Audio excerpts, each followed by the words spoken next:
Jadi kan Indonesia kan posisinya selalu mengatakan non-blok ya, non-blok.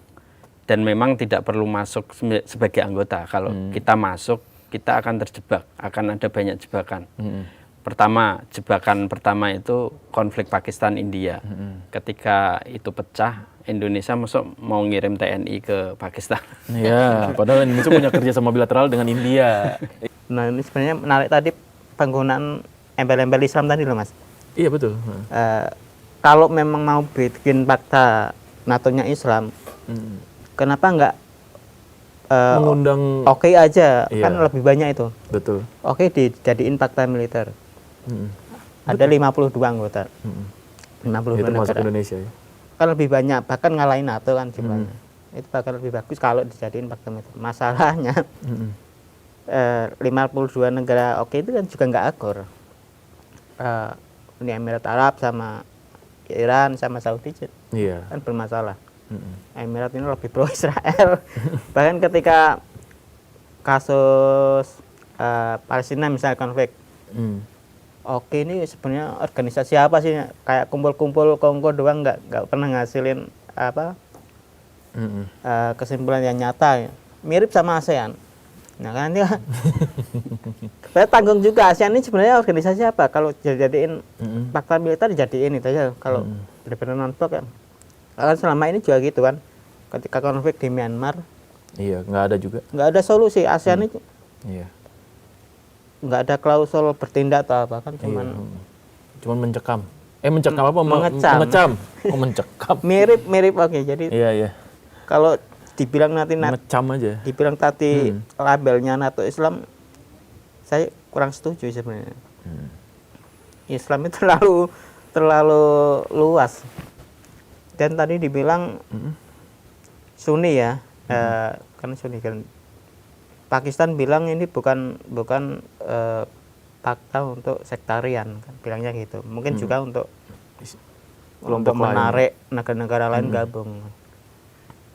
Gimana Mas Andika? Kalau saya ya Trump ataupun Amerika sangat senang dengan adanya fakta Mekah ini, karena kan udah 3 anggotanya itu kan sekutunya Amerika juga gitu kan, dan kemungkinan ada negara-negara yang akan bergabung juga sekutunya Amerika juga. Jadi istilahnya ya fakta Mekah itu ya tanda kutipnya tetap kaki tangannya Trump juga gitu. Ketika memang ada mungkin ketidakpercayaan ataupun ketidakpercayaan terhadap kekuatan Amerika untuk melindungi Saudi, melindungi Bahrain dan lain sebagainya, ya itu bentuk untuk solusinya adalah ini, kalian harus berdaya gitu. Kalian harus memberdayakan diri. Itu sama seperti ketika mandiri dong gitu kata. Mandiri ya. Itu sama seperti ketika NATO di Eropa. Kan Amerika itu kan Trump mengeluh banget, kita udah mengirimkan banyak tentara, rudal, patriot, terus nuklir kita ada di mana, di beberapa negara Eropa. Kenapa kalian nggak bikin aja sendiri? Kenapa kalian nggak meningkatkan anggaran pertahanan? Gitu kan, itu kan kritik-kritik dari Trump. Jadi Trump diam atau Amerika diam ya karena itu seiring dengan kebijakannya dia agar memang mandiri, agar berdaya dan bersatu dan bisa tetap dikontrol tanda kutip. Jadi tanda kontrol tanda kutip itu untuk bisa melawan musuh bersamanya, yaitu kan Iran kalau versinya Trump. Tetapi kan kemudian kalau ada isu-isu yang dimainkan di Arab Saudi ataupun Turki kan memang dimainkan karena ada isu dari ini ya, ide dari Prime Ministernya Benjamin Netanyahu yang ingin mewujudkan Israel Raya gitu. Israel Raya kan separuh wilayah Saudi termasuk Mekah Madinah itu kan diklaim masuk ke wilayah Israel Raya. Betul. Jadi ada upaya untuk memainkan sentimen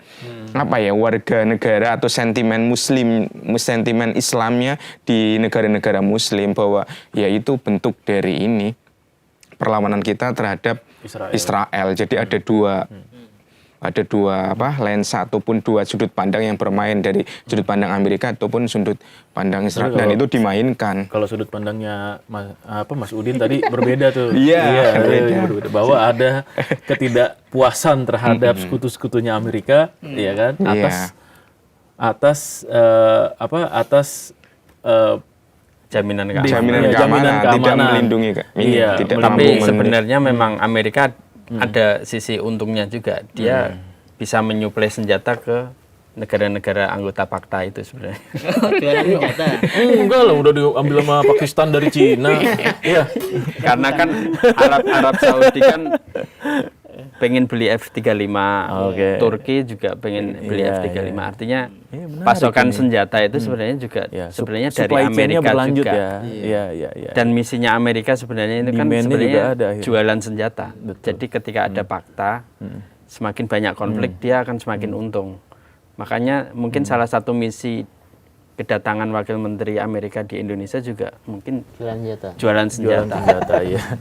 Ini karena kan Indonesia ini kan didatangi oleh banyak negara juga jualan senjata. Betul. India datang jualan rudal, Prancis datang jualan pesawat. Amerika nggak pengen ketinggalan karena dia. Tapi cocok memang harus begitu. Kalau mau jualan ya datang ke sini gitu. Duitnya dari mana? Nah, tapi yang menarik, apakah ada kaitannya pembentukan Pakta ini dengan pemilu setelah di Amerika? Ini terakhir sih. Jelas karena kan intinya Trump ini ingin membangun citra gitu kan, bahwa dia itu adalah pemimpin yang bisa mempersatukan gitu, mempersatukan sekutu-sekutunya. Ketika sekutu-sekutunya itu bisa dipersatukan dengan membuat aliansi baru, dan aliansi baru itu bisa dikendalikan, bisa dikontrol Amerika, termasuk nanti bisa jualan senjata, bahkan bisa menciptakan perang lebih besar lagi. Perang lebih besar yang untung siapa? Yang untung Amerika. Bisa jualan meningkat senjata. Ekonominya ya? Iya, ekonomi akan meningkat gitu kan. Kemudian istilahnya minyaknya akan terganggu, tapi dia tetap aman-aman aja kan, bisa saja seperti itu. Tetapi bisa juga dipandang lain, di publik Amerika akan melihat ketika Pakta itu bisa berdiri dan bisa kokoh, maka dan dengan adanya dukungan nuklir dari Pakistan, maka Iran akan semakin takut. Gitu kan, Iran akan semakin takut, dia akan semakin mengkerut. Misalnya ya, skenario seperti itu akan berhasil, maka Iran akan tunduk. Ya udah, berarti kan Amerika akan menang. Bagaimanapun ketika istilahnya perang yang bagus itu adalah perang yang ketika proksinya itu yang berperang, bukan dianya. Tapi kan Trump selama ini kan pasukannya yang ikut berperang, tentaranya yang berperang. Seharusnya kan dia negara-negara Arab aja yang ikut berperang. Jadi dia mengorkestrasi aja. Itu di dalam negerinya Amerika yang seperti itu. Kalau dari Mas Udin, Mas? Kalau mungkin Indonesia, aku melihatnya sih dari Indonesia, apa yang bisa dilakukan Indonesia. Tadi belum dijawab soalnya nih, yang soal Indonesia nih. Jadi kan Indonesia kan posisinya selalu mengatakan non-blok ya, non-blok, dan memang tidak perlu masuk sebagai anggota. Kalau kita masuk, kita akan terjebak, akan ada banyak jebakan. Jebakan pertama itu konflik Pakistan-India. Ketika itu pecah, Indonesia mau ngirim TNI ke Pakistan.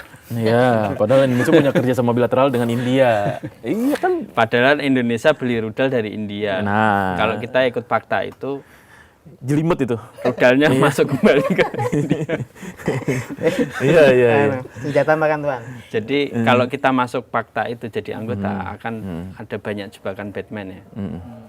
Misalnya, jadi lebih baik jangan nih Mas Udin? Jangan masuk, tapi ada strategic partner ya. Oke. Mitra strategis boleh. Boleh. Atau pengamat, atau mungkin pengawas.